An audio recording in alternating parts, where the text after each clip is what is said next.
Amarlo, he said to him, Hinei b'midbar nimsaz shem achi. Behold, in the desert, if you keep going, you're going to find my brother. V'umena al kol ha'ofot. He's in charge of all the birds. Ve'ulai yodim hem mechamat shehem porchim ba'avir gavoha. Perhaps they're going to know where this golden mountain in Pro Castle is because they fly very high in the air. Ulai ra'u haramitzar. Perhaps they saw this fortress, meaning this castle. V'telech elav tomerlo. He went to him and he told him, Shani shalachti otcha elav, that I was sent to you. Okay, so now, what's going on? Why is he being sent to this second giant? What's the difference between the second giant and the first giant? We learned in the last class, the first giant is the Yehudi, the tzaddik, that he is expert in pshat of the Torah, meaning in halacha, in Gemara, in the oral Torah. He has not delved into the secrets of the Torah. He hasn't delved into Chassidus. He's not fluent in the mysteries of the Torah, only in basic understanding of the Torah, but he is a tzaddik, okay? But because of that, it says that he did not see the golden mountain in the pearl castle. Now here you're going to notice that his brother, the giant, who's also his brother because he's a brother in the fact that he's a tzaddik, right? But in this case, he's in charge of the birds. Why is he in charge of the birds? It says here that he may know of the golden mountain in pearl castle. And we're going to see in a second, it's going to say he doesn't know of it and his birds don't know of it. Doesn't say that they never saw it. So we see here an interesting chiluk, an interesting distinction that's being made between the second and the first giant, is that the first giant never saw it. And the second giant, it seems like he saw it, but he doesn't know it. So what does that even mean? We know that according to the Torah, the concept of knowing something is very deep. The concept of knowing something is not an intellectual apprehension of something. To know it is to become one with it. Like the Rambam says, if you know what Hashem knows, then you're Hashem. Like knowledge is unity. Right? We see with the Adam and Chava when they were first in relations with each other, the first time the sexual relations comes up in the Torah, it says that they knew each other. And we see that tree that caused all of the challenges up until this very day, till the coming of Mashiach, it says it's the Eitz Da'at Tov Ra, the tree of knowing good and its opposite. But really, be'emet, it means the tree which unites and brings together and harmonizes good and its opposite. And that's why it's so tricky. Because that tree looks like the same as the good. Why? Because it's one, right? And now, for the rest of history, every single good that we experience in our life has a klipa, has a peel, has a type of ra, which is surrounding it, which you must break through before you get to the good. Whereas if you never ate from it, it would just be pure good, right? So here we see that really it's the oneness, it's the unity. To know something is to become one with it. This is also the Maila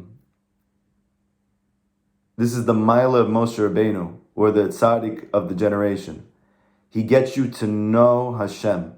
What does it mean he gets you to know Hashem? It means he gets you to become one with Hashem, to unite with Hashem, to have relations, so to speak, with Hashem. And that's the reason why the Zohar has so much allusions which appear to be sexual in nature between the Jewish people and Hashem, but really be'emet, it's not talking about physical intimacy, it's talking about intimacy in general. That what the Torah wants from us is that we should know Hashem in all our ways. That's what the Pasuk says. And this is one of the fundamental yesods of Chassidus, is that this knowledge of Hashem is not an intellectual knowledge only, because that's not knowing Hashem in all your ways. That's knowing Hashem in some of your ways, meaning just in your brain. But what about knowing Hashem in your heart? What about knowing Hashem in your hands? What about knowing Hashem in your nails? What about knowing Hashem in your feet? Right? For that, you're going to need to dance. right? You can't, right? This is the whole thing with Hasidus. They weren't trying to do something new. They were just trying to fully know Hashem, right? Which is what the Torah asks of us. That you should know Hashem above and below. There's nothing else besides Him, meaning nowhere. Not in your eyes, not in your nose, not in your mouth, not in your hands. Even when you smile, it takes 26 muscles to smile. I don't know if you guys know that. Same gematria as Hashem's name. It's a mitzvah gedolah to be happy always. Why? Because that's called knowing Hashem. You're one with Hashem. So we see here that this second giant, who in this case represents a person who is not just fluent in the pshat, he's not just fluent in the simple, true, but superficial understanding of the Torah, but he actually is busy with the secrets of the Torah. He is busy with Kabbalah, right? He's busy with the Arizal. But he has not learned Chassidus. So this person, right, he has seen the Golden Mountain and Pearl Castle because he has seen the secrets of the Torah. He has seen the writings of the Arizal HaKadosh. He has seen the Kavanot of the Rashash, who was the famous Yemenite Mekubal. He has seen the Zohar and Tikuni Zohar and Zohar Chadash. He has seen the Sefer Bahir and the Sefer Yetzirah. He has seen all of these deep Kabbalistic works, and he's busy with it. And so he has seen that there is a beautiful place somewhere, but he doesn't know it. That's what the language says. He doesn't know it because knowing it is not intellectual. That you could even come to the secrets of the Torah and think that you've chopped the whole thing because you're studying it like a person studies the Gemara, and yet you have not realized that for you, it's still intellectual knowledge. It still remains purely in the mind. And the goal of this world is that Hashem should cover the land like water covers the sea. And we know that according to Kabbalah and according to Chassidus, the land is always a code word for your body. So as opposed to chutz la'aretz, which represents a state of my body is disconnected from Hashem, I don't know Hashem. Eretz Yisrael is the concept that my soul has infused my body. The truth has covered all limbs of my physical goof. To the extent, like Rabbi Nachman says, when do you know Emunah is whole? When is your faith complete? When it reaches your fingertips. When it gets into your limbs. Right? And what does that look like? Are you clapping? Are you dancing? That means you believe. Right? Because if you think about it, if I really believe in Hashem, which means doesn't just I just believe that there's a creator of existence. The chiddush of the Torah is that He's good, right? Before Hashem, before Judaism, before the Torah came into revelation in the world, people believed in many gods. And those many gods didn't appear to have compassion, didn't appear to be kind, didn't appear to care about humanity, right? The chiddush of the Torah, besides the fact that Hashem is one versus many, is that Hashem loves us, is that Hashem is good, that He does good with everyone and all the time. And even those times that it feels like we are struggling or we are trialed or troubled, even those in the future when our consciousness expands and our knowing of Hashem gets to our limbs, we're going to also see that that's good, right? So how do we know that we really believe that Hashem exists, meaning that He's good, that He loves us? Are you dancing? Are you happy? Are you clapping? Yeah, that's how you know. Like if you, let's say for instance, you thought your whole life that your dad was irresponsible and he wasn't trying to make money to support his family and he wasn't taking care of you guys and he seemed to be busy all the time at work and like how could your dad do that? How could he be like that? You can't imagine being a parent like that.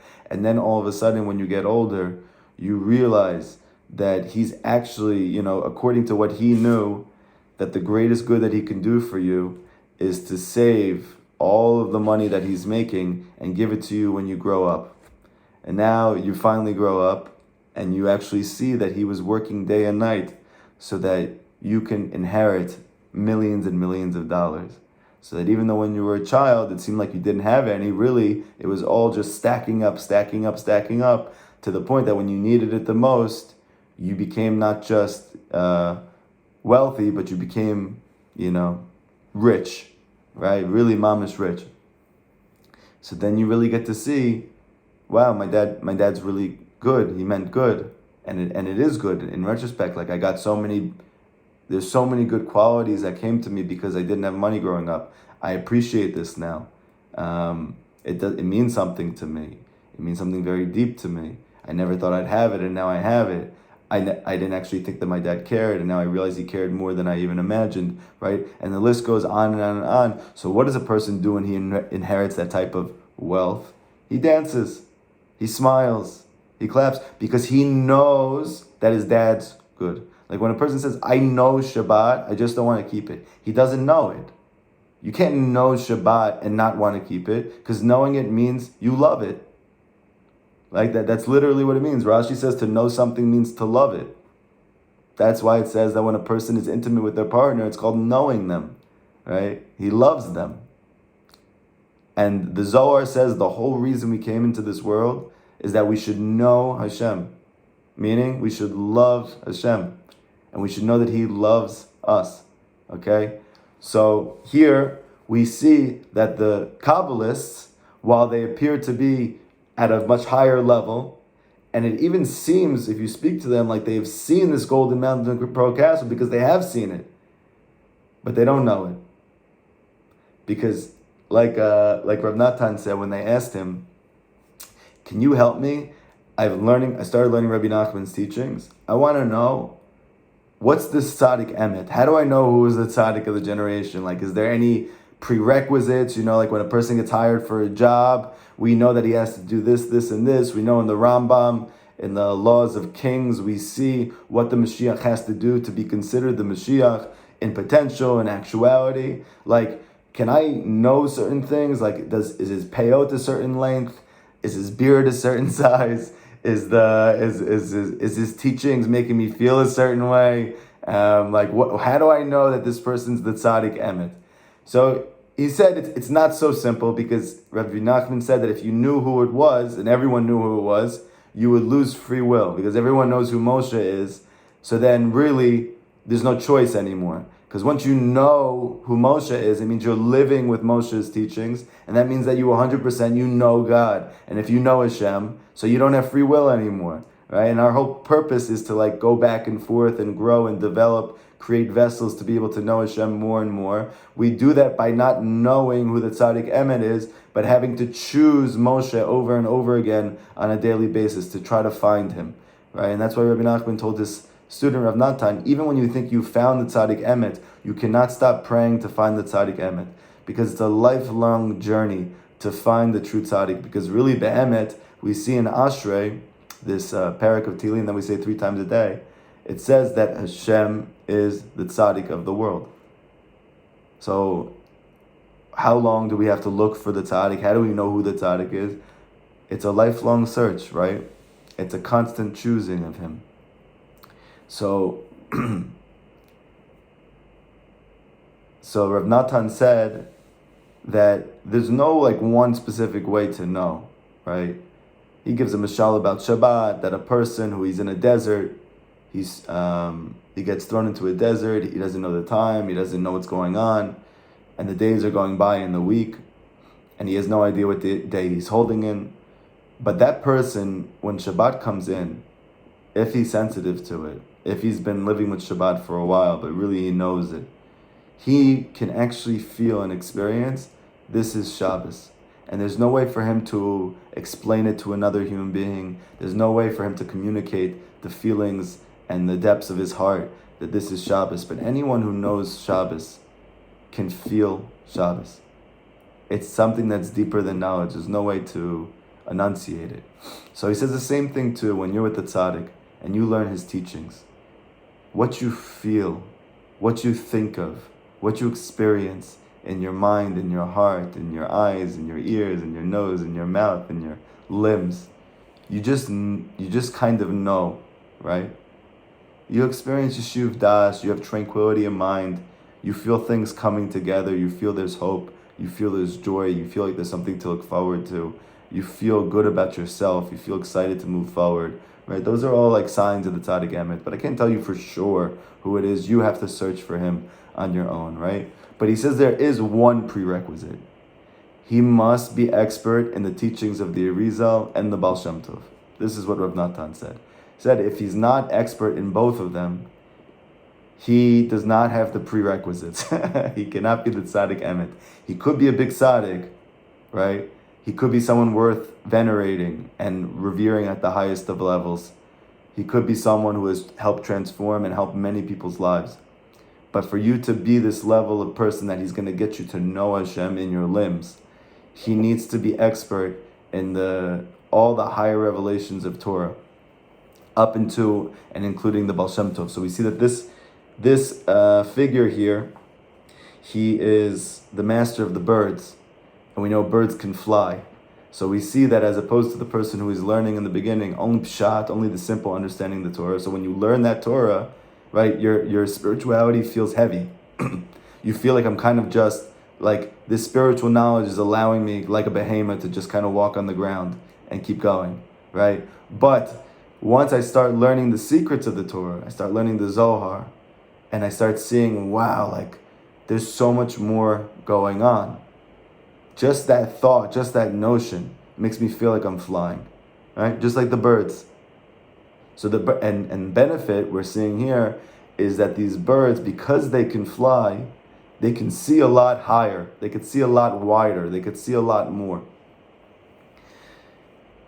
But still, birds are physical, right? Birds have gashmiut. Birds are, even though they're flying, they're heavy, right? And that's why when they hurt their wings, they have to stop flying until they heal, right? Because even though they have this added mila of being able to fly, but there's a heaviness to the flying, because they haven't fully experienced that which they're flying for, because their knowledge of Hashem and His secrets of His Torah are still somewhat superficial. Okay? So this is what it says. He went many years because he realized that the pshat of the Torah is not going to do it for him. He didn't become Baal Tshuva for this. He didn't become a convert for this. He wants to go all the way. He wants to know Hashem in his limbs. So he keeps searching. And he finds a very large man. He's also holding a big tree, meaning he's also holding a huge wealth of Torah knowledge.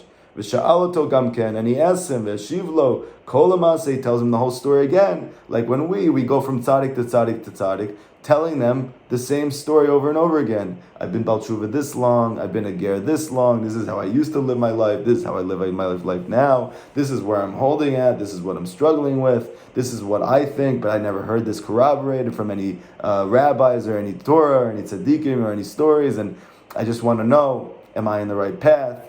What else can I do, right? And we continue to tell these giants our story, hoping that someone is going to resonate with our story and tell us, I know your story.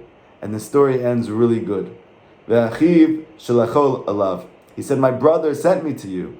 Because what happens when you go and you meet a rabbi who really is a tzaddik? So when he sees that you're not giving up on it, that every time that he tries to tell you pshat, and then you say to him, but what's the sod? I want to know the secrets. And he goes, check it. Stop talking, right? But if you don't give up on it and you keep going and saying the same thing, at some point he's going to tell you, listen, I have a friend who I grew up with, who went to yeshiva with me. He ended up getting very into Kabbalah. Go to him. Ask him your questions, right? And he sends you to another giant with another tree, and you get to him, and you say, my brother sent me, your brother sent me. But his brother also pushes him to the side. Because he said your dreams are not real. Wow, so painful. You finally meet a Mekubal, and you tell him, I want a Munah in my limbs. And he goes, you have to learn Eitz Chaim. You have to learn the Arizal HaKadosh. You have to do Yichudim, right? Think about all the names of Hashem. But this person doesn't look happy. This person doesn't look happy though. So what is that? Even when I go to his family for Shabbat, it doesn't even seem like he treats his wife well. It seems like his kids aren't happy. I'm not saying this about everybody, obviously. I'm not trying to generalize. But in this story, you see that a person who, even when he goes to learn the secrets of the Torah, the deeper dimensions of the Torah, but for him it remains purely intellectual knowledge, like science, there is a divorce between what he sees and what he knows. But the viceroy doesn't give up, he keeps pressing. He said, listen, I'm in charge of all the birds. Let me get all the mikubalim together, and I'm going to ask them, is there any golden mountain or pearl castle? Because I never heard of it. And he brings them all together. Perhaps they're going to know. Meaning maybe one of the mekubalim will have a muna in his hands and feet. Maybe one of them is singing and dancing like you're talking about. I never saw it, but maybe there is such a person. And he brings all of them together. V'kara kol ofot, calls all the birds. And they all fly to him. V'sha'al et kulam mikatav agadol, from the smallest mekubal to the greatest mekubal. From the smallest mystic to the greatest mystic. V'shiva, and they asked him, she'enam yodim mahar u'mivsar. Says he never saw this mountain and gold castle. They don't know it. And he says back to small, little, old you, don't you see, there's no such thing in the world. Even us, we're busy learning the Zohar for breakfast. There is no golden mountain and pearl castle. I memorize the Eitz Chaim and all the Yechudim of Hashem, and I spend hours in the mikveh thinking about the letters of Hashem's name, and there is no golden mountain and pearl castle. And the list goes on and on and on and on. Im tishmali, if you're going to listen to me, shuv lacharecha, just turn back now. Can you imagine how disheartened he must be? He finally gets to a Kabbalist, someone who he found out learns the secrets of the Torah, that you have so felt that there's something more going on here, there's something deeper, and he tells you, someone who's been learning this for a long time, there's no golden mountain in Pearl Castle. There's no reason to be out talking to Hashem for hours a day, to feel so close to Him, to feel like He loves you, to feel like everything He does is for your best. Mapitom, what is all this shtusim that you're busy with? There's no such thing. Ki b'vadai eineno, because certainly there's no such thing as this. V'huv tzirotov amar, but the viceroy does not stop. Even though he hears what he's saying, even though he knows he intellectually knows more than him, he knows in his heart, it can't be.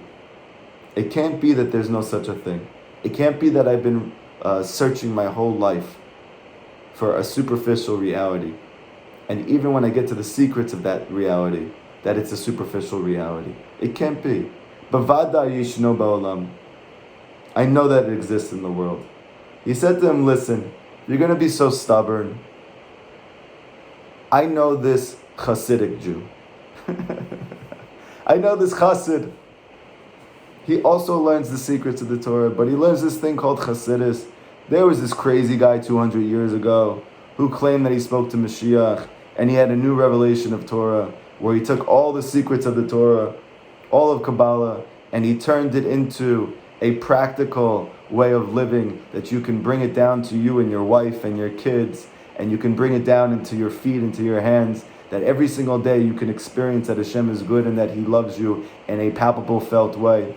I heard about this guy, there's such a guy like this, he claims that he's seen this thing.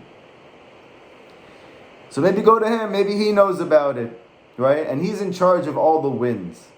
So now we see that in this case, we have this same situation as the birds, where the birds are able to fly, where the wind is traveling and traversing in the air. But the difference is, birds are still heavy. They're still physical. Because the secrets for this person have been made physical, meaning just superficial. But now he's getting to this final giant, who is a person who doesn't just know the secrets of Kabbalah, he also is fully well versed in the secrets of Chassidus. And so for him, his knowledge of Hashem is like the wind. It's like a ruach. It not just flies through the air, but it literally gets into every crack of the atmosphere, right? That's the wind.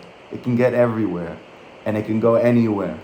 So that's the ikar of this third giant. Ulay yodim, perhaps he's going to know what you're talking about. He goes and he searches for many years again for this person. He finally finds this person who everywhere he says is a Hasidic master. He sees he also has a big tree on his back. He also is fluent in the Torah, but he's not just fluent in the written oral Torah. He's not just fluent in halacha. He's not even just fluent in the secrets of the Arizal and the Zohar. He also is fluent in this thing called Chasidut, the revelation of the Torah of the Baal Shem Tov and his Talmidim. And he tells him his whole story. Listen, this is how I grew up. This is how I got here. This is my first experience. I felt like something was lacking. I went to somebody. They told me this doesn't exist. I got disheartened. I didn't stop pressing. He told me there's something called Kabbalah. He sent me to one. I spoke to him. I felt closer to it. It was a little higher. It felt a little more real. Felt a little bit deeper. But it still didn't hit the limbs. I had to be honest with myself. And I said, I haven't found it yet. And he told me, listen, if you're going to be so stubborn, there's a brother. I have another brother who's also a tzaddik, but he's a little bit different, right? He's not just flying like a bird. It's like the wind. It's like he has a ruach about him. He's a spirit. He's a life force. It's literally in him, right? So I came to you. Here's my life story. And he can't believe it. But what does the giant tell him?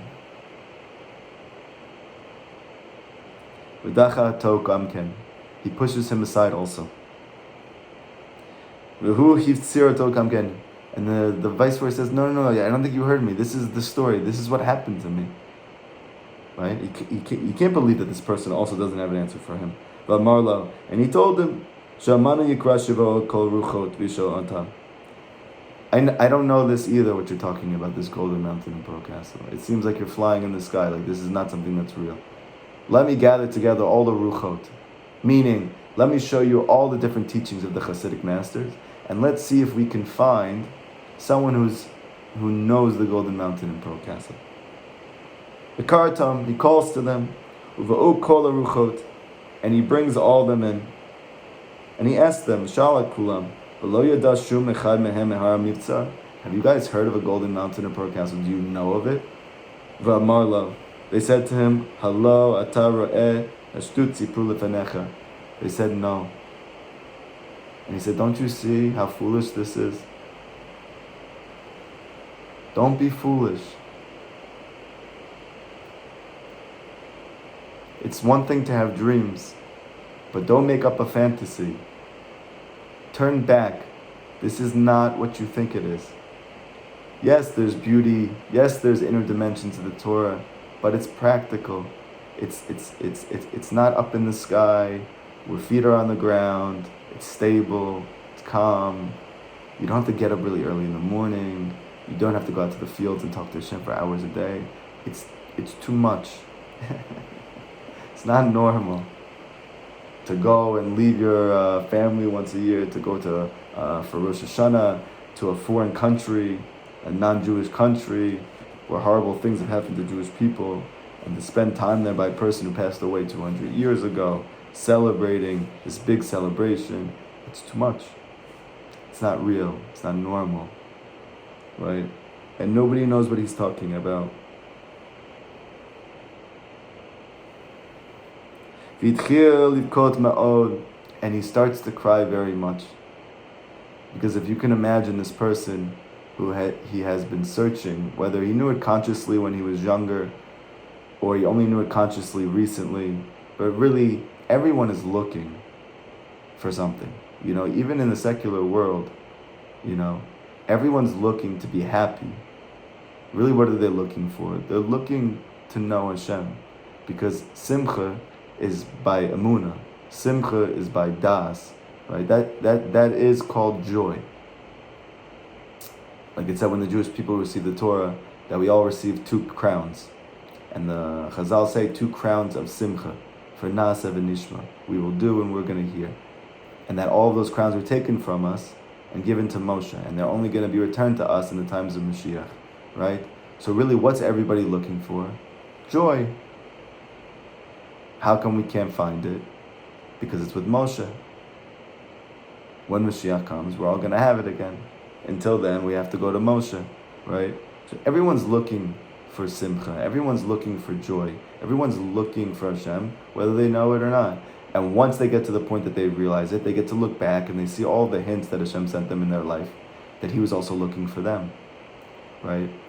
So he's having this very vulnerable moment where even when he gets to what he hears is the highest level of knowing Hashem, the greatest experience of connecting to Hashem.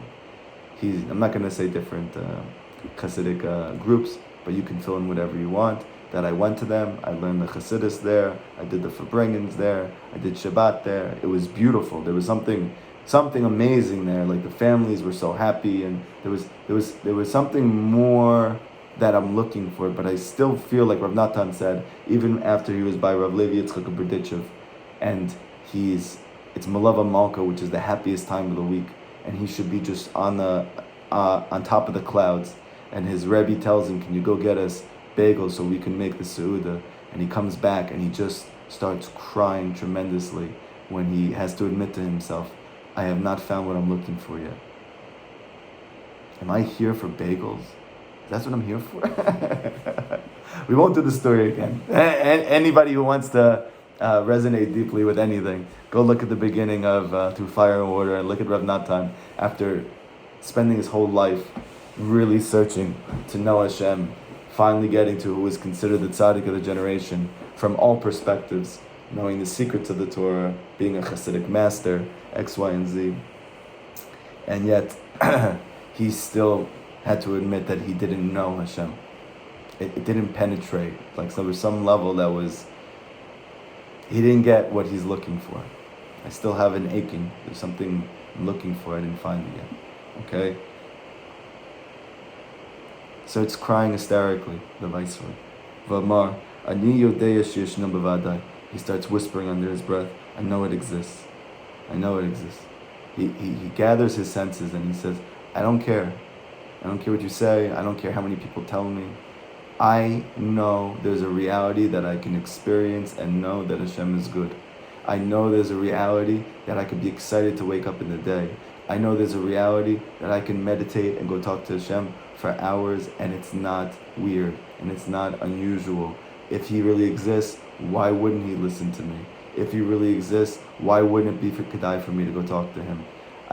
If the Shulchan Aruch says a person who really believes in Hashem is going to get up for Chatzot, it's in the Shulchan Aruch, so then how can you tell me it doesn't exist? It doesn't apply now. It's not worth it, right? All of these different things. He can't believe it. Maybe he intellectually understands this person knows much more than him, so he's telling him there's no such thing, you don't have to do these things, it's too much, right? But he knows in his heart, he didn't find what he's looking for yet. It must be, I didn't get sent down to this world to get store brand orange juice. I came here to drink Tropicana orange juice. I know it. You can tell me from days until tomorrow, today until tomorrow, I had Tropicana once. I don't remember where I had it. You keep giving ShopRite brand, and it's good. It's sweet. It's not Tropicana. I don't care what you tell me. And even you people that you had Tropicana, well, I actually lived in Africa for a little bit. We had oranges from the trees. We mama's just squeezed it, and I had real orange juice. This thing was unbelievable. And Tropicana has nothing on this juice. Even though you guys in America, you think this is the best thing in the world. It's mama's pasteurized. It's nothing. It's not fresh. I had real orange juice. Like Rabbi Nachman, he says that when Mashiach comes, everyone is going to be like all frazzled, except for my students. Why? Because they've been drinking this wine for a long time, right? So if you try to give Hungarian wine, and you say this is Hungarian wine, which apparently was like the best wine, and you give them wine from Ukraine or you give it from Poland, that guy who's been busy drinking Ukrainian wine, you can't tell, Hungarian wine, you can't tell him this is Hungarian wine. He knows this is not Hungarian wine, right? I was in Uman for Rosh Hashanah. I saw it get to the limbs. I saw it get to the feet. I saw it get to the hands. I saw breast lovers who literally, they had a huge smile on their face. You couldn't slap it off their face. They're just so excited. I saw it. There's such a thing. B'toch kach ra'ah shaba od ruach echad. And he, in the midst of his crying and his gathering his courage to say one more time, just one more time, I know it exists. It has to exist. Sitting and crying on the floor. And all of a sudden, there's one more ruach that comes. There's one more wind that comes. Apparently, when he asked all the wind to come, there was one that just was delayed a little bit.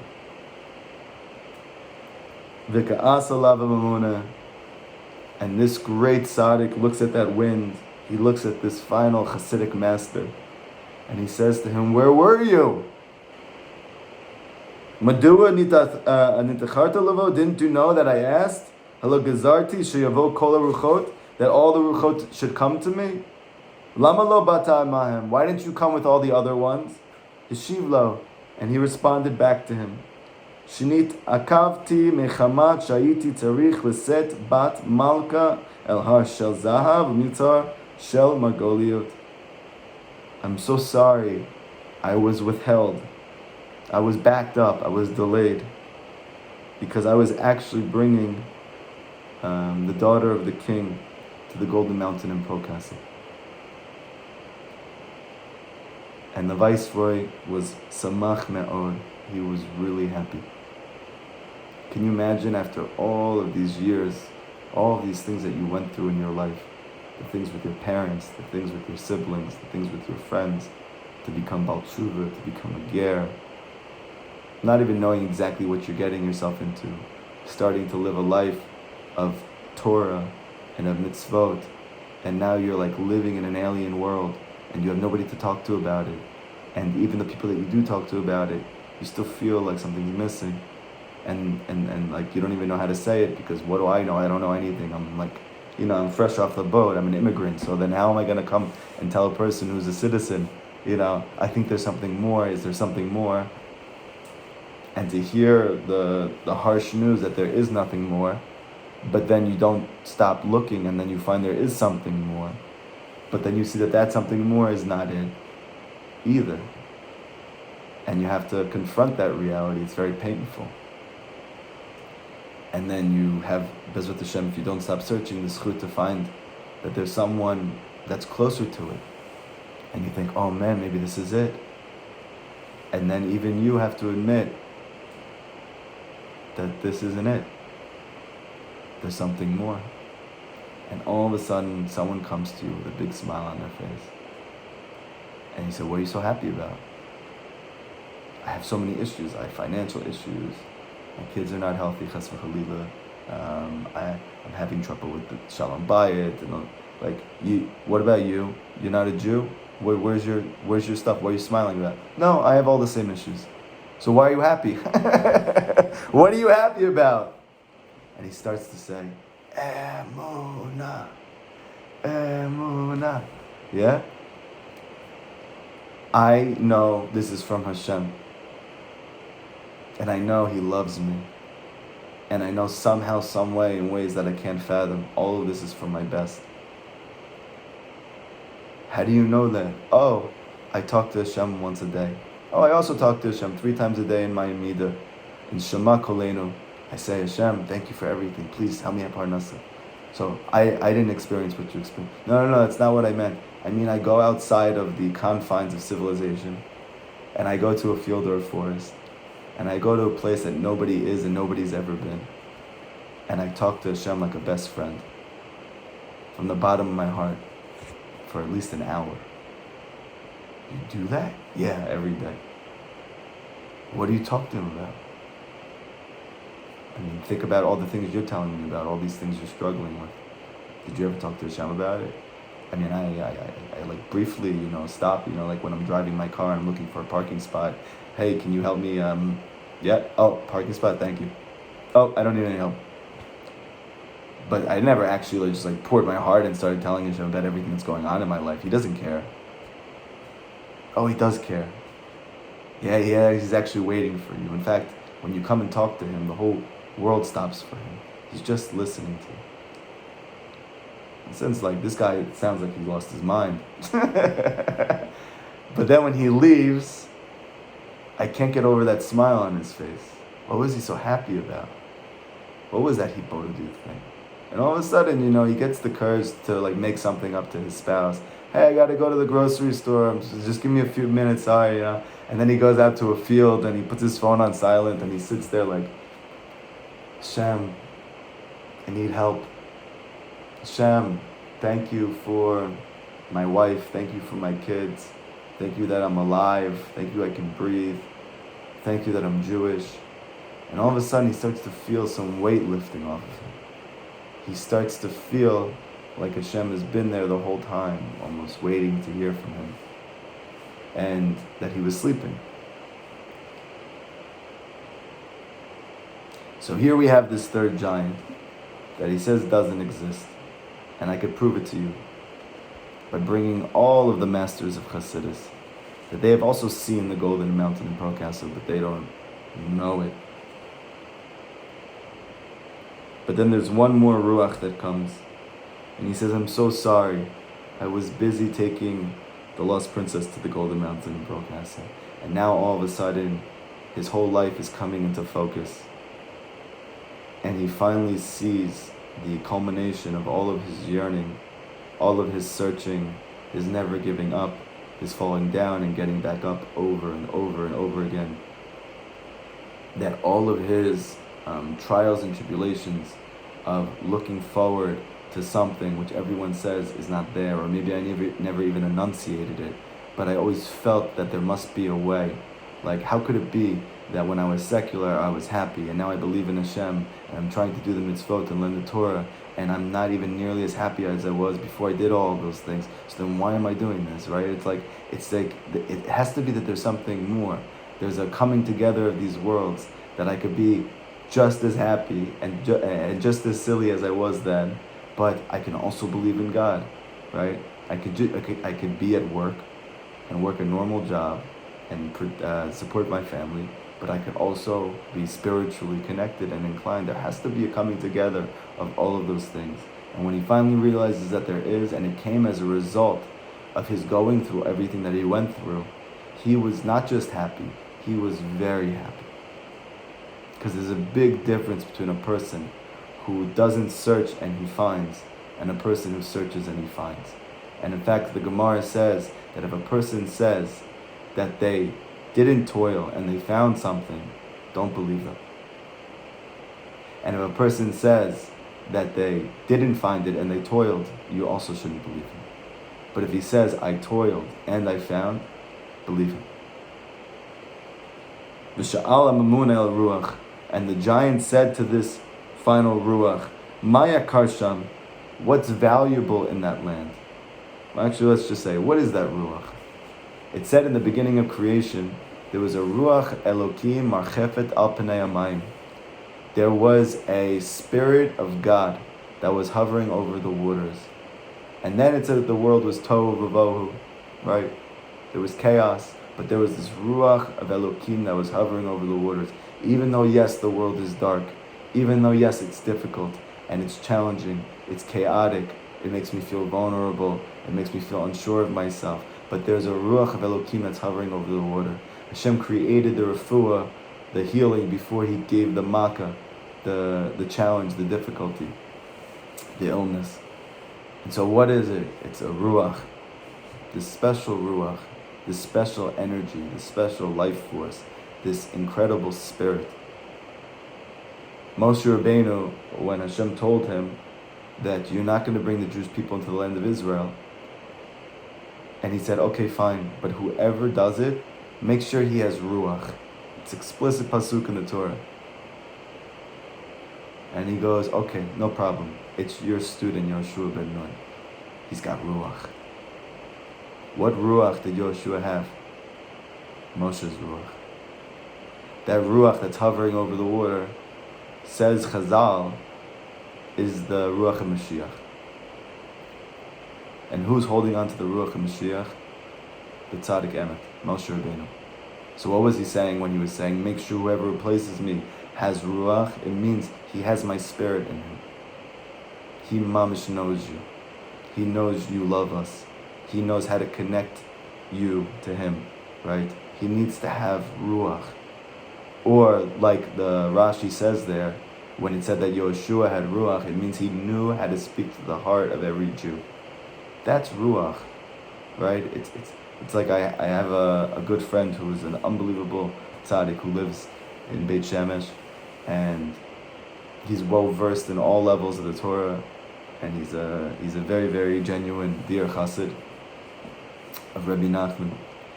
And he went to a Lithuanian yeshiva, and when he got there and he learned the way to learn Gemara there, he goes, this is it. Like, this is the life. Sit, learn, they learn good. Yeah, I could have a whole life like this. And then all of a sudden, as he was getting towards the end of his time there, he was speaking to an old friend who was a rabbi when he first started his journey. And he sent him a picture, the one that I know here, sent him a picture of his Rosh Yeshiva, and he said, look at the person who teaches me. This is what I could be like. And he messages him back, or tells him on the phone, I don't know exactly what it was, does he look like he could be your friend? And he was like, what? What do you mean? He said, does this look like a person that you could be friends with? And he was so put off by the question, and he was so startled, like he didn't even know what to make of the question, and he couldn't stop thinking about the question. And he's looking at the picture, and he's thinking about him, and he's like, you know what? Well, he's kind of like short with me. I never really opened up to him about anything. I don't feel so comfortable with him, but I didn't think I was supposed to. Do I feel like I could be friends with him? I mean, I don't know if I could feel friends with him. I mean, I definitely feel like I can learn a lot from him. I definitely feel like I could live a life based on things he teaches me. Could I be friends with him? I don't know. And he's looking at the picture and he's thinking about it. And then he admits to himself, I don't think this is a person I can be friends with. And then he starts to think, why did he even ask me that? What does that even mean? And what was mashma in his question was that when a person reaches very high spiritual levels, that should never take away his humanity. It should never lessen his approachability. It should never decrease his genuinity. If anything, it should be the opposite, ad rabba. I should feel more so that I could be this person's friend. I should feel more so I can have a deep relationship with this person. It doesn't make sense that a person is fully infused with the light of God, and now he becomes a distant reality. And he admitted that this person I can't be friends with. And he continued his journey searching for giants, right? So, and now this person specifically that I'm talking about, every time he gives Divrei Torah, before he starts, he gets up there and he smiles the biggest smile on his face. The first time I saw him speak, I literally felt like myself, like, wow, this person I could be friends with. Even before I knew that whole story, I feel like I could talk to that person. I feel like I could connect to that person. It's not a steer, it's not a contradiction. I don't have to be cold because I learned Torah. I don't have to be, maybe I wear black and white, but doesn't mean I have to feel black and white, right?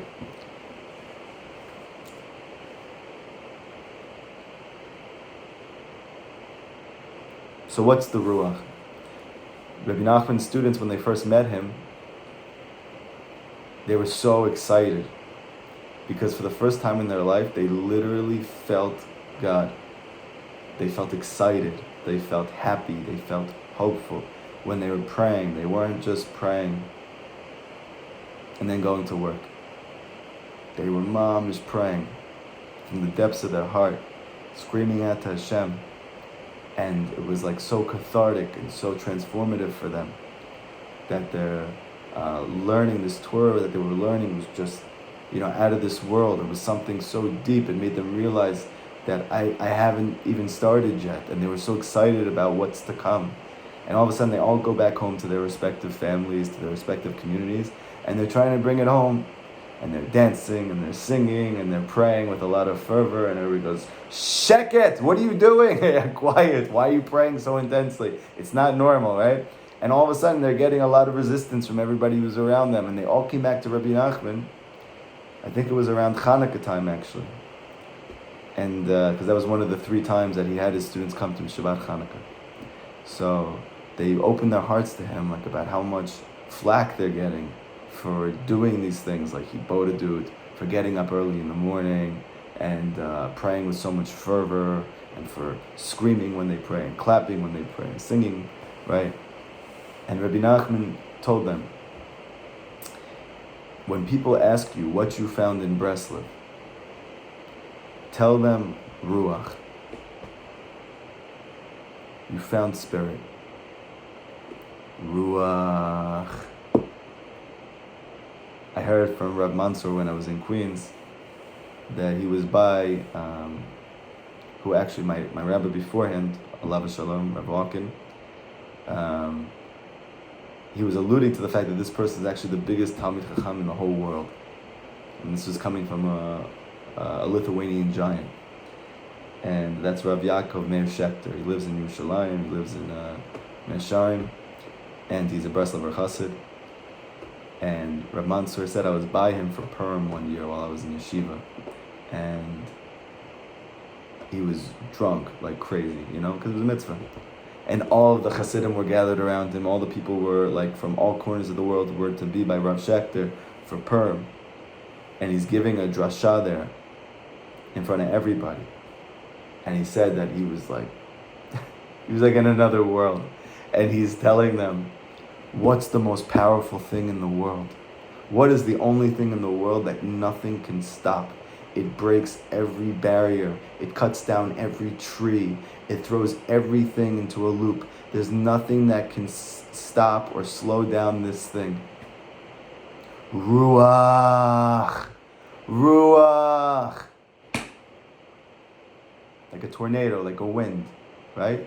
It just, everything in his path gets swallowed up and spun around. Who is he talking about? Rebbe Nachman of Breslov.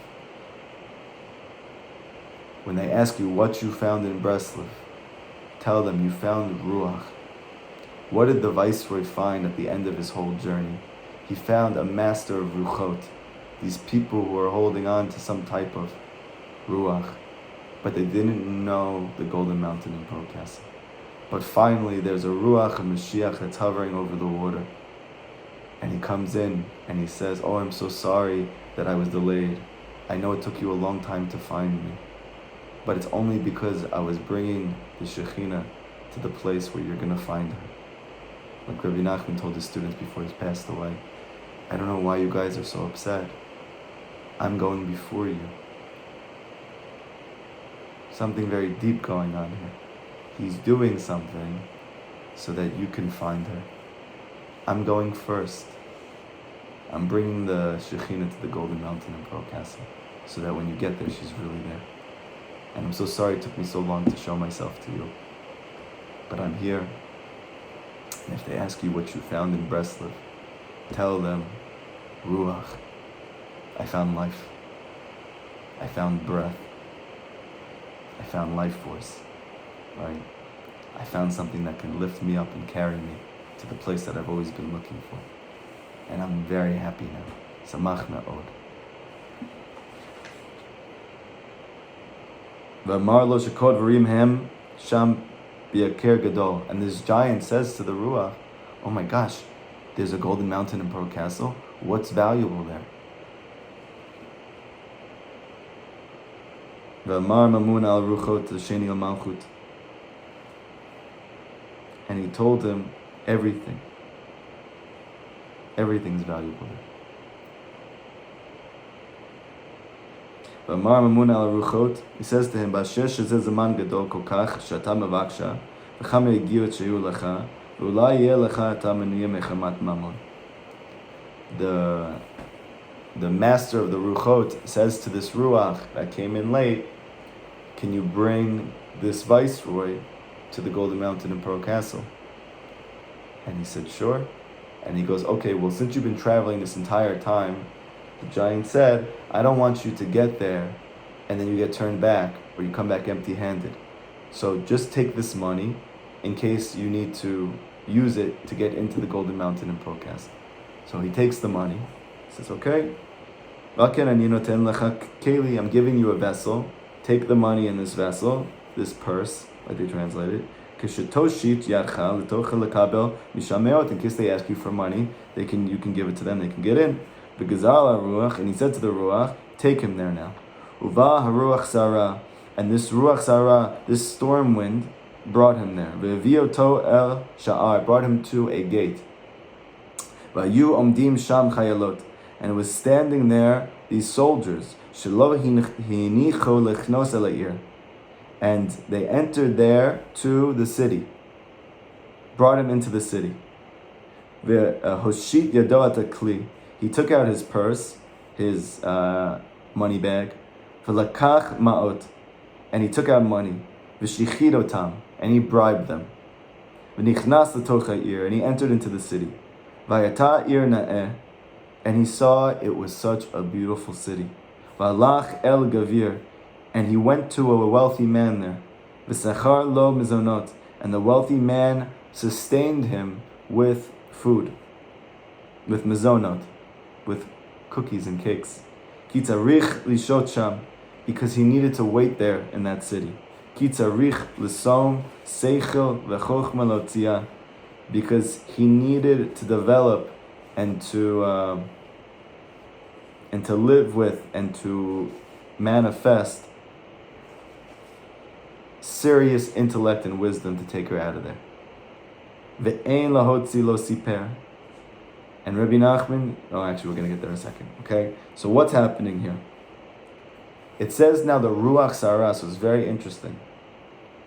First it said that the Ruach brought him to the Golden Mountain in Procastle, this place that he was always looking for, which we're now knowing is the Ruach of the Tzaddik Emet. It's the Ruach of Mashiach. It's the Ruach of Elokim that's hovering over the waters. It's the Ruach of Tikkun, of redemption, of rectification, of healing. It's that highest Ruach that's busy with bringing the princess, the Shekhinah, to the Golden Mountain in Procastle. But now the language switches, and it says that the Ruach Sarah brought her. So the Ruach Sarah, usually in the Torah, represents all negativity, right? It's talking about not a good Ruach. It's speaking about the Ruach of evil, the Ruach of sadness, the Ruach of anxiety, the Ruach of trials and tribulations. That's this storm wind that hits you out of nowhere, the Ruach of the Yetzer Hara.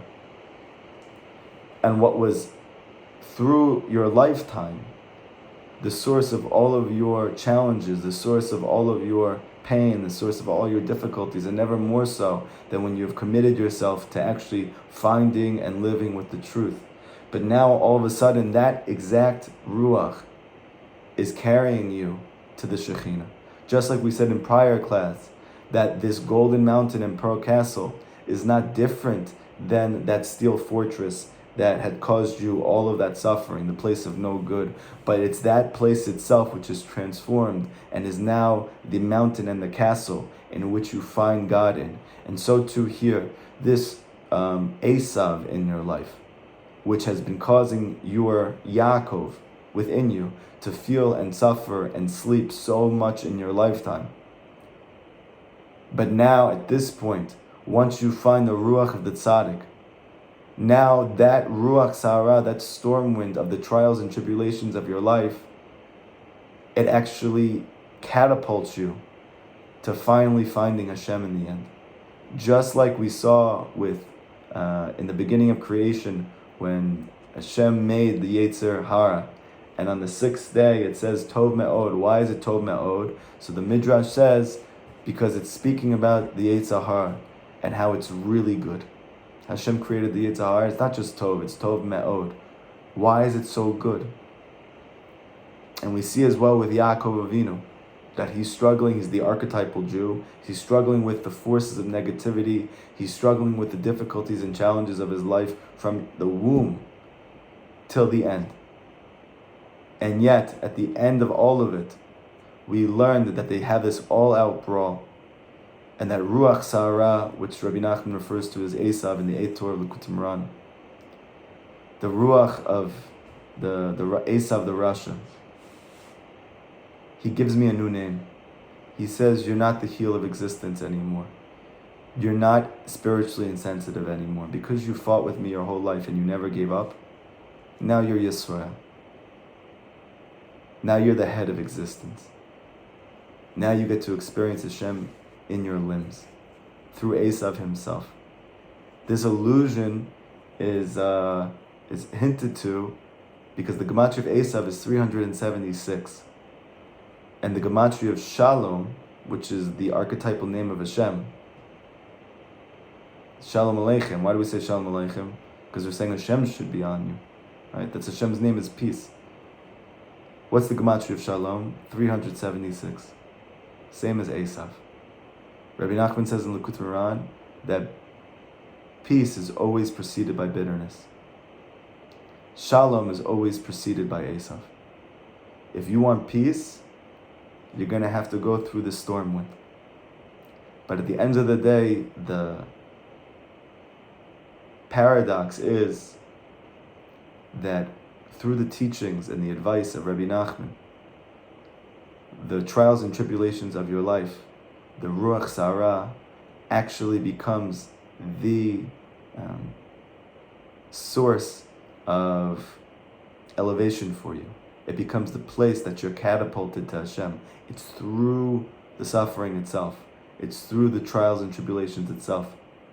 It's like when Rabbi Nachman gave that lesson on Ruach, and he said, tell them, what did you find in Breslov? Tell them Ruach, meaning alluding to himself and what he's giving them. So he explains later on that every tzaddik has its own song. Every leader of the Jewish people has his own song. And anybody who's connected to that tzaddik, he's, so to speak, grooving to that song. So, but not everybody's song is making you feel good. Yeah, sometimes you hear gloomy music. Or sometimes the music is like not so gloomy, but it's not bumping, you know? It's not something that's making me want to dance and sing. Especially now with the things that I go through. But then all of a sudden, there's this wondrous ruach. There's this wind that comes through the harp of King David. And it takes the darkness of David's life and it makes the most beautiful song out of it.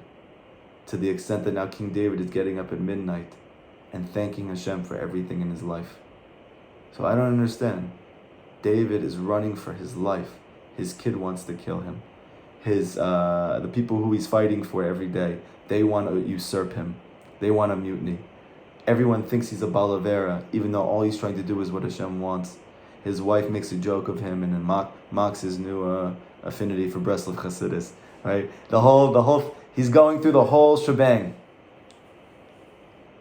There's so much challenge in his life. His parents think he's a mamzer.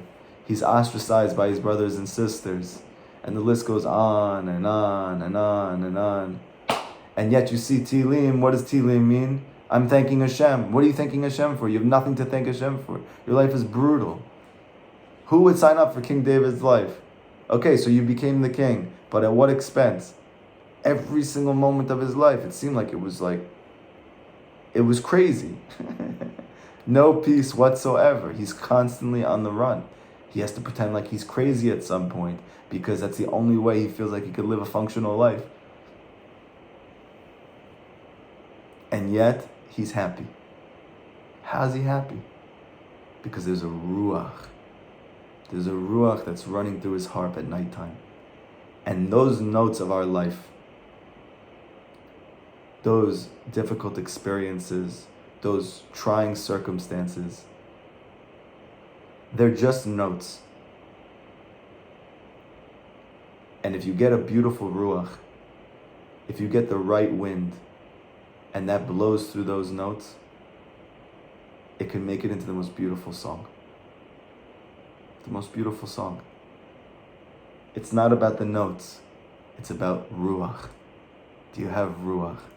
If you have ruach, then no matter what are the notes of your song, whatever are the circumstances of your life, whatever you've been through, whatever you continue to go through, ruach can turn it into the most beautiful, beautiful song. But it needs to be the ruach of Mashiach. Because if it's any other ruach, it's a sad song.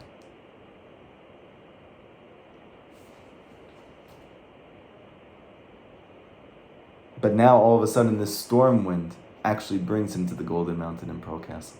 Because now he has the Ruach of Elokim that's hovering over the waters. It's a different type of Ruach. And it enters him into the city. Why does he need to bribe with money? So it says that tzedakah saves from death, right? This is a chazal. Rabbi Nachman says in the second lesson, Likutei Moharan, that Amunah, or prayer, right, is the weapon of Mashiach. And Rav Natan says it's the weapon of every Jew, meaning that Mashiach is like the archetype of a Jew, but every Jew is like a bechina of Mashiach. So what's the main weapon of every Jew? It's prayer. But Rabbi Nachman says it's impossible to acquire prayer without becoming Shmirat HaBrit. That Brit is like the ability to unholster your weapon and now you can use it, which is prayer. But Rabbi Nachman says that your ability to use that weapon properly is through mishpat, it's through justice, okay? But justice is in exile, Rabbi Nachman says. And that's the whole entire ikar of the exile, is that justice is in exile. That's why we're always asking that Hashem should be our judge, that Hashem should be the one who brings justice back to the world. Why? Because his justice is compassionate. It's real justice, right? But he says that that justice is in exile. The only way to bring justice out of exile, and therefore to allow me to use this sort of tefillah in a way which brings geula for me and my family and the Jewish people and the world at large, is through tzedakah. And he brings a pasuk, and the pasuk says that through tzedakah, Tzion is saved. Okay? And we know that Tzion is the same gematria as Yosef. Yosef is the Brit. So he's doing these different allusions to show that at the end of the day, the redemption is going to come in the merit of tzedakah. So we see, so too here, that this tzaddik, who has fought his whole life to have emunah, to find the Shekhinah, to find the princess, to find prayer, right? And he has gone through so much to be able to do that, but he still hasn't found it yet. Because at the end of the day, ultimately the only thing that completely brings justice out of exile, meaning, what does Rabbi Nachman say justice is? Justice is that those who are high are brought lower, and those who are low are brought higher. That's just, right? It's like a weight measure, right? If you have something that's too high and something that's too low, the weight's not good. You want it to be equal. How do you make it equal? That which is high comes down lower, and that which is low comes up higher. So Rabbi Nachman says that's tzedakah. This person, he has money. That person, he doesn't have money. This person has money because Hashem blessed him with it. This person doesn't have money so that he can ask for this person for money. Why? So that this person can lower himself to raise up this other person. Think about it. That's what tzedakah is. I'm lowering myself to raise up this other person so that now we're equal. That's justice. That's the reason why Stone was destroyed. With all the crazy stuff that they did in that city, Hashem did not destroy that city. When did he say, it's enough, I can't take it anymore? That place actually can't exist in my world. When they didn't allow poor people to ask for tzedakah. And if you gave them tzedakah, they did terrible, unthinkable things to you. Because they didn't want poor people in their city. Then he destroyed the city. There's no room for that in my world. And if you notice, before all the Chagim, including Chanukah, you're going to see, or Rosh Chodesh, or Purim, or Pesach, Shavuot, Sukkot, you're going to see there's more onim, more poor people who come into your shul, come by your house. If you live in Israel, it's awesome. I mean, maybe people don't think it's awesome. But I know that whenever a poor person comes to me, right, Hashem wants to reveal himself to me more. Because Rabbi Nachman explains that it's only through giving of tzedakah that there's a channel that's opened up, and now there's a greater revelation of God that can happen. So now all the more so a person's coming to you, you're not even going to him at the shul, he actually comes to your door. So in Israel, they're knocking by the Chagim, like right before Bezrat Hashem, I'll get a knock from Eliyahu Navi before the Chag, before Hanukkah, and I'll ask you for tzedakah, right? So why are they coming before the Chag? Because Hashem wants to reveal himself more to you on the holiday. But he can only do it, Rabbi Nachman says, if you give tzedakah first. Why? Because you need to first lower yourself before he can raise you up. It's a very deep thing. If you want to go higher, you need to first go lower. How can I go lower in a way that is enjoyable, not in a way that causes me pain? I can do that by giving tzedakah. By giving tzedakah, I lower myself to raise somebody else up, and then Hashem does the same to me. There was a person that they were going to the kever of the Baba Sali, and it was a woman actually who she had connected to Breslov Hasidus. She'd been looking her whole life for different things and experimented with different things, not being religious, being religious, the different forms that all the giants that we spoke about before. Finally found Breslov Hasidus, read the story that Bezrat Hashem we're going to read together about the simpleton and the sophisticate.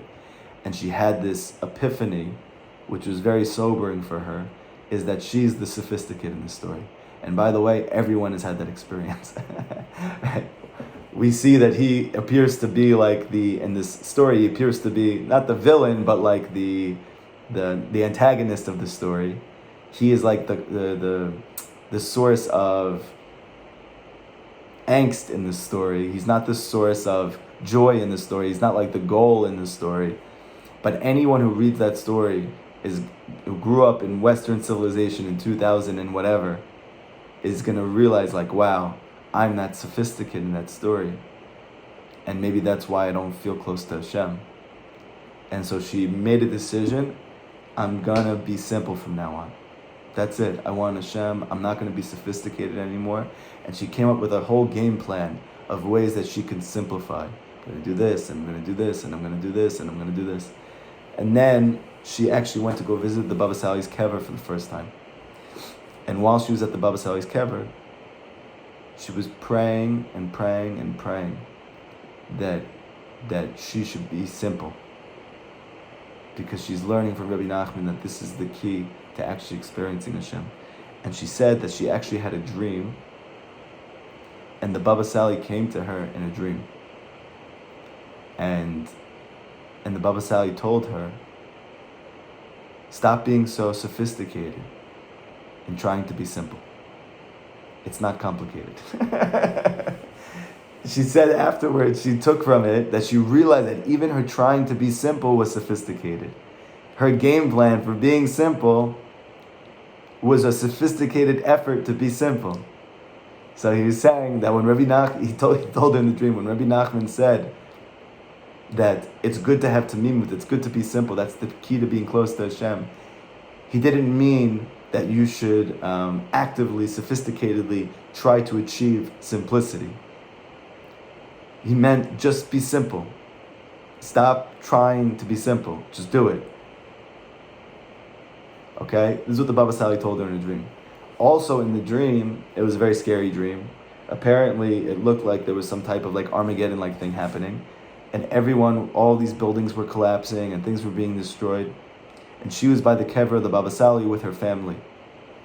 And she saw that only her family members, certain ones of her family members, were making it through this apocalyptic experience.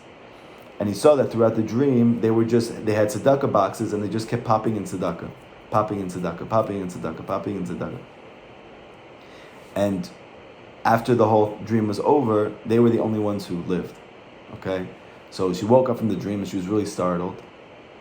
And I think she asked somebody about the dream, and they explained to them that there are tzaddikim who say that be'emet, the final schut that we all have, and the schut that's going to bring us until the end is tzedakah. Right? This is also why the Lubavitcher Rebbe, he used to encourage everybody to have a tzedakah box in their car, drive around with it. In your kid's house, they would come to him and say, my kid's sick, he doesn't feel good, or maybe he's even on the spectrum, right? Somebody came to the Lubavitcher Rebbe and said, my kid is on the autism spectrum, and I don't know what to do. And the Lubavitcher Rebbe said, put a tzedakah box in his room. And first he said, I want to tell you, there's nothing wrong with your son. It's not that your son is not social. It's just that he's social with God. It's not that he doesn't know how to connect. He just doesn't know how to connect to people, but he knows how to connect really well to Hashem. So put a tzedakah box in his room. And when people come to your house, he's going to go ask people to fill up that box. And in his chut, many people will give tzedakah, and you'll see that your son is going to have a good life. Okay? And he ended up, being very matzliach, that boy. And also being a lot healthier. Okay? So, all in the chut of tzedakah. Also, if you look at the word tzedakah, and you flip the letters around, tzadi, dalet, what is it? No, tzadi, tzedakah, tzadi, dalet, kuf, hey. And you flip the letters around to their opposite. So like, let's say there's a form of gematria where you take a letter and you flip it. So aleph would be taf, bet would be shin, right? So on and so forth. If you do that with tzedakah, I think it's the only word that still spells tzedakah. Meaning if you flip it around, it ends up coming to the same exact letters. So what does that teach you? That tzedakah is deep. Doesn't matter how you flip it, tzedakah works. And we don't know how it works, we don't know why it works, but tzedakah is a very, very powerful thing.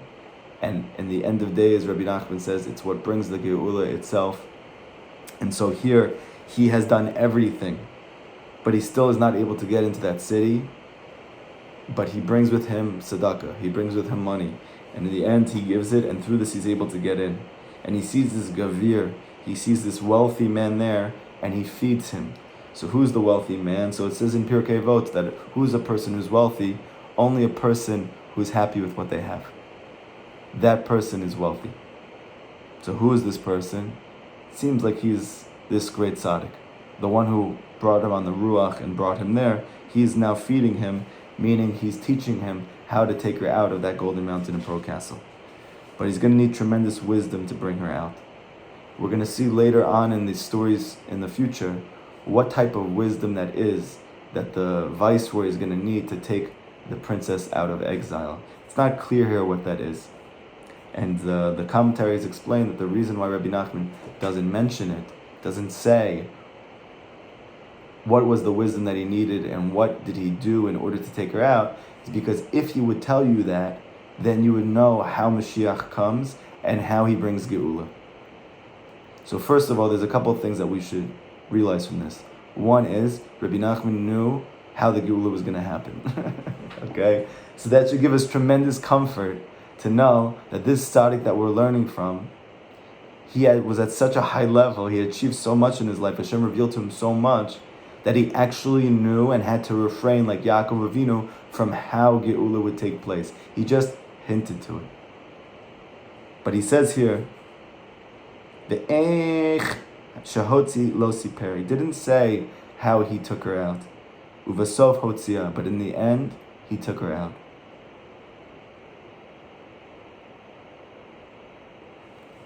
That's the end of the story. He didn't say how he took her out, but you need to know. You get her out in the end. It's the most unbelievable thing. Think about it. The past 7 months, how we've been toiling all week, trying to bring these teachings into our life, learning about running and returning, learning about how to go up and how to go down, learning the key to everything is simplicity and faith, and how it's higher even than logic, the ability to connect to Hashem with joy and with trust, and through hibodedut and through crying to Hashem and never giving up.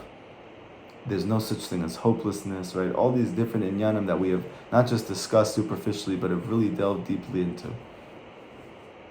Rabbi Nachman's telling us, keep going, because even though you don't know how it could be, in the end, when you need it the most, all of the good that you've done in your life, all of your courage and resilience not to give up no matter how many times you fall, it's all going to come at the moment you need it the most and skyrocket you to the Golden Mountain in Pearl Castle. And how chaval it would be if you turn back right before them.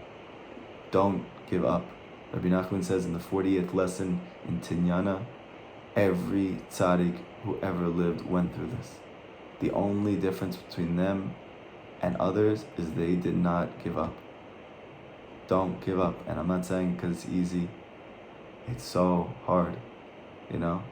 It's like even this past Shabbat, I had such a rough Erev Shabbos into Shabbos. I felt so unsettled. I didn't even know like how to calm myself down. I was just, please, David, don't do something stupid and make like a whole ruckus just because you don't feel good. Just get through it. Hold on to the ladder. It's not the time to climb. Just hold on. Baruch Hashem. Hashem helped me. I was able to. And literally, it was Friday night. I could have easily just went to sleep and probably would have woke up just as grumpy. And instead, I said, Hashem, I choose to start over. When my kids went to sleep, my wife went to sleep, I put my head on the table. I said, Hashem, help me to sleep for the least amount of time possible, just to rest my mind. Help me to wake up and just to start over again. And I woke up, I was like in a daze. My body knew it was like I should be sleeping right now through the night. So I felt like totally unsettled. I drank a cup of tea. I put the Yerushalmi in front of me, the Gemara from Israel. And I started over. Completely. And I learned different beautiful things that night. And I prayed. And then I woke up in the morning and I felt much better. And when I woke up, I felt much more hopeful, much happier, much lighter. And I went to shul, and I did Shnai Mikra on the way there, and I finished it. I did another mitzvah, and I got to shul, and I prayed a beautiful shachri with the people who were there. We read the Sefer Torah. There was a beautiful kiddush after, a beautiful Torah that was said. I'm feeling better and better. And then I go home, I have a beautiful meal with my family. We enjoy, we're happy together, my kids, my wife. And then after it's over, I ended up learning something else, and I go to the third meal, and it just elevates more and more and more and more. And then by the end, we had this beautiful drasha that was given over on the third meal. So amazing, so beautiful, preparing us for Hanukkah, talking about the year. And I literally ended Shabbat on like a high. But how did that whole thing start? Because I took Rabbi Nachman's advice over what I know and over what I felt. What I know at that moment was everything's wrong. And what I felt was I'm in pain. And if I would have listened to what I know and what I feel, I probably would have stayed there for the whole Shabbos. But because I had the courage to say, I believe in Rabbi Nachman more than I believe in my own constricted emotional and psychological state right now. I believe that he knew what was best for me more than I do. I'm gonna start over again. I'm gonna put my head down. I'm gonna force myself to just start over again. I'm not gonna ruminate on this. I'm not gonna think about who wronged me. I'm not gonna go over what could have been, what should have been. I am just gonna force myself with every fiber of my being to just start over again. And I did. And in zchut of that, the Shabbos was amazing. And I'm not just talking about Shabbos. That's my whole life. I spent 20-something years just ruminating, being in that constricted state, sleeping, feeling bad, feeling grumpy, feeling disenfranchised, feeling unsatisfied, right? And just, I can't let it go. Why can't I let it go? Because I don't have ruach. Because I don't believe it'll get better if I just move on. I have to sit here and chew on all of this darkness in my life. I can't just be light. That's crazy. Something's going to happen to me. I'm going to get hurt if I do that. This isn't going to work out if I do that. If I don't follow through with this, who's going to take care of it? Nobody's going to take care of it, right? But Rabbi Nachman says, Hashem runs the world, but not just in some type of external, superficial way. He's got you. I promise you. He's going to take care of you. You don't have to have the weight of your world on your shoulders. You just have to dance. You just have to sing. You just have to start over again and be happy. Don't worry about anything. Give it all to Hashem and just start over again. And your life is going to be good. Not just in the future. You'll taste it now. The golden mountain and the pearl castle. And so, with that being said, I just want to quickly conclude by reading a letter that Rav Natan wrote to his son. It's the first letter that we have from Rav Natan, not to Rabbi Nachman. The first letter we have from him was from Rav Natan to Rabbi Nachman when Rabbi Nachman was about 34 years old. That means that Rav Natan must have been, he was 8 years younger than him, so I guess he was like 26, where Rav Natan is actually mechaziking Rabbi Nachman, which is very beautiful to see, because Rabbi Nachman was very sick and he was going through a lot. Rav Natan said, I don't know what to tell you. You're the one who taught me everything that I knew, so, it feels crazy for me to tell you, you're going to get through this, but you're going to get through this, and everything is for the good, just like you taught me, and whatever. But then the next letter that's in Rabbi Natan's letters, if you want to get in English, it's called the Collected Letters of Rav Natan of Breslov. They're very kedai to look at. They're beautiful. And in Hebrew, it's called Alim Tarufa, Healing Leaves. So the first letter that we have after Rabbi Nachman passed away, and the first letter of many letters, of hundreds, of letters that Rav Natan wrote to his son Yitzchak, they're very illuminating, like that relationship. Like if you can imagine, you're the main disciple of Rabbi Nachman of Breslov. You're the whole cause of his teachings and advice spreading out throughout the world. You have the weight of Breslov Hasidus and its future and the Jewish people on your shoulders. And you have a son who you're trying to give this over to. So to see that, like, that dynamic is very fascinating, and it's very illuminating, and it's very encouraging, okay? So here is the first letter there where Rav Natan, his son, is speaking to him. And he wrote back to his, to Yitzchak, like this.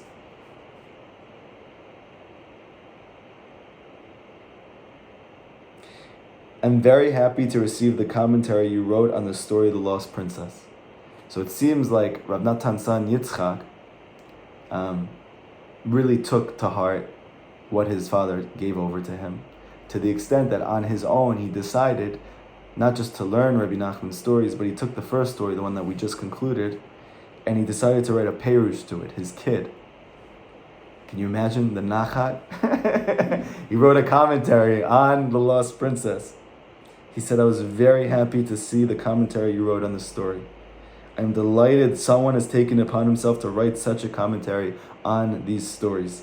The interpretation itself, it's nice, and many of its points are nearly correct, though it's still very far from even the faint glimmer of understanding that I have of this story. How many thousands and thousands of times more distant is it from the actual intention of our holy, awesome Rebbe? The main hesitation I have with the commentary is the following. According to your interpretation, the end of the story talks about the giving of the Torah, and how in the end Moshe was able to find the lost princess. Meaning, his son Yitzchak's interpretation is that the Golden Mountain was Har Sinai. And when he brings the Shekhinah out, that's like Matan Torah. So Rav Natan said, I don't agree. It seems to me the story is not yet finished. And the actual conclusion of this story, finding the lost princess, will only be in the future, when our righteous Mashiach comes. For he himself is Moshe, and he is reborn to the world in each generation, like we learn in Tikkuni Zohar. All of this is in order to seek the lost princess, until he's worthy of finding her in the time of our righteous Mashiach. May he come speedily in our time. The lost princess represents Emunah Kedusha, holy faith, belief in Hashem, belief in the true tzaddikim, and belief in the Torah. This holy faith is in exile in every generation, and the redemption depends essentially upon the degree to which the Jewish people in each generation succeed in elevating this fallen faith and in building it up, and until they finally believe fully and with complete sincerity. For through this belief, Mashiach will come. Like Rabbi Nachman brings in the 7th lesson of Likutei Moharan, and it says in Shir Shirim, come and look from the mountain of Amana, which Rabbi Nachman explains to mean the mountain of Emunah, because Rashi says there that b'schut Emunah will see that the redemption took place. At that time, the truth of this belief will be evident, and every creature will know that it's you who made him. Only then will the lost princess, meaning Emunah, return to her rightful place, to her throne. And even though the Rebbe tells the story in the past, and concludes by saying, and in the end he found her, it really is alluding to the future. so that even if we're able to ascertain the allusions in the story correctly, we can still not possibly understand its essence. The who, the what, the when. These stories are dealing with the loftiest of subjects, and I do not intend to elaborate on paper regarding things which the Ancient of Days has hidden, certainly not in a letter. May Hashem open our eyes and allow us to comprehend some of the allusions in the Rebbe's stories. Nonetheless, I'm very pleased with the commentary you sent me. It is also true. The words of the Rebbe are like a stone struck by a hammer. They split apart and break up into countless interpretations. May Hashem allow us to spend our lives dwelling upon the Rebbe's Torah, conversations, and stories until we find in these interpretations ideas which will truly influence our actions. Happy are we that we've heard such words, Ashreinu. Ashreinu, fortunate are you that you could be with us. Fortify yourself and be strong. Most important, always be happy. And spend a lot of time in Hibodedut. Do not be sad, because rejoicing in Hashem is your strength. This is what he wrote to his son. This is what Rav Natan wrote to us, his children. So with that, I want to say, Ashreinu, Ashreinu, Ashreinu. We finished the first story of the Lost Princess together. I can't tell you what a big merit this has been for me in my life. This feels by far to be the most important thing I've ever done in my life, with the most beautiful people I've ever been with, people who are really searching, really looking, growing, open-minded, open-hearted, that everyone here has a story you can write many books about, and we're all coming together authentically, genuinely, to try and find this thing that we know exists. We just know it, even though we may not see it, even though we may not have experienced it, but we just know it. And Be'ezrat Hashem, through our first 7 months together of doing this first story and really mekayiming what Rabbi Nachman said, we're going to go into Hanukkah now, which is the time of Geula. It's the time of redemption. It's the time of illumination. It's the time of warmth. It's the time when we get to feel the ruach of the tzaddik. We get to feel the golden mountain and pearl castle. That when you sit in front of that light in the pitch darkness of the winter, and you look back to when we started 7 months ago, and you say, you know what, this light is not going to be dark anymore. I'm going to light it up. Even in the darkness. All the more so this light is going to be brighter. And all of these moments of my life, these fissured, broken moments, these things that I wish to forget about and put away in a closet and never have to look at again, I now have a ruach in my life, which is turning the notes, these broken notes in my life, into the most beautiful song. The song on the harp of King David. It's the song of Mashiach. It's that 72-note song that Rabbi Nachman said in the last lesson of his Rosh Hashanah life. Last Rosh Hashanah of his life, that days are coming. A song is going to be sung, the song of the future, on a 72-string harp. The Mashiach is going to be playing this. And that song is so beautiful that we don't have to forget about everything you went through to get there. There's just going to be ruach. And it's going to make the most beautiful song out of every single Jew's life. And the person who's been searching for the princess the most and has gone through the most bitterness, the most challenges and trials to get there, all the more so he's going to have the most beautiful song played. Be'ezrat Hashem, we should all experience that this Hanukkah, a taste of that, real warmth that comes from that, real experience of that. I want everybody here, after this class is over, as you sit by the Hanukkah light, say out loud, I'm a hero. No matter what you've been through, no matter where you are, no matter what your life circumstances, before you pray for something, before you thank Hashem, first say this, I am a hero. Because I learned what a hero is. This viceroy didn't seem like the smartest person. This viceroy didn't seem to succeed in every step of his life. There was only one thing the viceroy did, is he never gave up. And I can also say, because I'm sitting in front of this menorah, I'm sitting in front of this Chanukiah, and I'm lighting this candle in the year 2022, 2,000 years after the Beit HaMikdash was destroyed, 2,000 years after the Greeks tried to kill my ancestors and take away my heritage. I am here, and I am still looking, and I have not given up. So in that sense, I am for sure a hero, and I'm proud of myself, and Hashem's proud of me, and Rabbeinu's proud of me, and now I'm proud of me. And enjoy the moment, enjoy it. You don't know what we just did. I can't tell you how many people that if you ask them, what was it for you, that changed it all. I can't tell you how many people told me, I read The Lost Princess. I just read The Lost Princess. People who have been struggling their whole life to believe, to feel like there's something more, that they're sleeping, and all of a sudden they read this story, and they're like, oh my gosh, I've been sleeping for a very long time. There's a golden mountain in Pearl Castle, and I want it. Like Rabbi Nachman said, there is no person who heard this story and didn't have Hirhurim of Tshuva, that didn't want to be close to Hashem after that. But what we said in the beginning of this Chabura, when we started in our first class 7 months ago, was that Rabbi Nachman never told this story to anybody when he said that. So what did he mean? Whoever I told this story to, they had Hirhurim of Tshuva. You see by Rabbi Nachman, past is future and future is past. Because apparently he's alluding to the coming of the Mashiach, and he says, but in the end he finds her as if it already happened.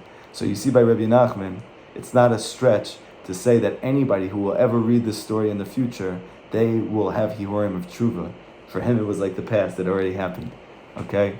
So for us in 2022, we learn this story, Bezrat Hashem, through the learning of it, meditating on it, praying on it, trying to give it over to friends and family. We are feeling like we really want Hashem. I want it, or I want to want it, or I want to want it. But something happened. Enjoy that part, and Bezrat Hashem, with Hashem's help, we will move to the next story after Hanukkah, and it's called The King and the Emperor. It's a very beautiful, amazing story. All these stories are amazing. They're all special. They're all unique. They all bring different dimensions. So just take this Hanukkah to let the whole thing sink in.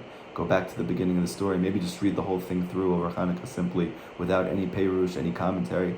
Just read through it quickly from the beginning to the end. It should take you 5 or 10 minutes. And just let yourself sit there, enjoy what just happened. And then think to yourself, what did I get from that? How did I change from this? What did I learn from this? Because a lot of times we make tremendous progress, but because we're on it, like we're just in it. I want to grow, I want to be close to Hashem. We never give ourselves permission to feel good about what we've done. We never give ourselves a space to appreciate how far I've already come. You know, like the person who is a ger, right? He's in the process of trying to convert. So all he could think about is trying to get to that mikveh. All right, I can't wait till I get to that mikveh. But to get to the mikveh, you also have to be able to appreciate, how did I even get to this point? What brought me here? Like, how is a person that grows up in the secular modern world in 2022, I want to be a firm Orthodox religious Jew, and not just that, I want to do it all the way. That's crazy. How did I get here? Think about your story, because Rabbi Nachman said every single one of us has a story just like the Viceroy in The Lost Princess. And appreciate the story as it is now. How heroic you've been even just to this point. Let yourself feel the joy that comes from that. Don't be grumpy. Don't be stern. Don't be scared to let yourself feel happy about what you've done. Experience it. Enjoy it. We should all have an amazing Hanukkah. We should all feel the aura of ancient days, the light of Mashiach in those Hanukkah candles. Don't be in a rush when you light that candle. Sit there, think, pray, cry, connect, spend time with your family, your friends, your loved ones. Enjoy, be happy, and ask Hashem, please, help me to really, really, really internalize all that I learned and to bring it into my life moving forward, to help me find the lost princess in truth. And help me with the next story that we do, with the king and the emperor. Help me to get that all the way into my limbs. Thank you guys so much for all of your support. You're coming to the classes, you're learning, your questions, your willingness to grow and to learn, to be different, to feel differently, to think differently. It's not easy. This is very, very challenging. We're taking the long, short road, which obviously the benefit is it's really a short road. Whereas before I was on the short, long road and I never got there. But on the other hand, the beginning feels very, very long because it's so not what I thought. But with that said, it is a long, short road. It will get us there. We will find the princess. He does get her in the end. So, just to be able to do this with you guys, all of us together, being vulnerable, being open, connecting in such a deep, personal, genuine way, we have to sit and appreciate what Hashem has done for us, what Rabbeinu has done for us. Be'ezrat Hashem, I'm going to be in Uman for Shabbos Chanukah in the second half of it with my son, and I plan to thank Hashem very much there, and to thank the Rebbe as well, that we had the zchut in 2022 to spend 7 months learning the Lost Princess, and Be'ezrat Hashem we're going to be learning and living with this story the rest of our lives. And I'm going to be praying very hard for each and every one of us who's in this chabura, that we should all have those breakthroughs that we're looking for. We should all have the healing that we need. We should all have the parnasa that we require for our families. We should all have the health and the happiness and joy that we're all so yearning for. I plan on really advocating and crying and screaming until Be'ezrat Hashem will look down from heaven, and in the zchut of the true tzaddikim, in the zchut of Rabbi Nachum ben Fega, the tzaddik yisod olam, the Nachal Novei Makor Chokmah, that we should have the Mashiach personally and collectively, speedily in our days. Love you guys. Thank you so much for everything. Have a great Hanukkah.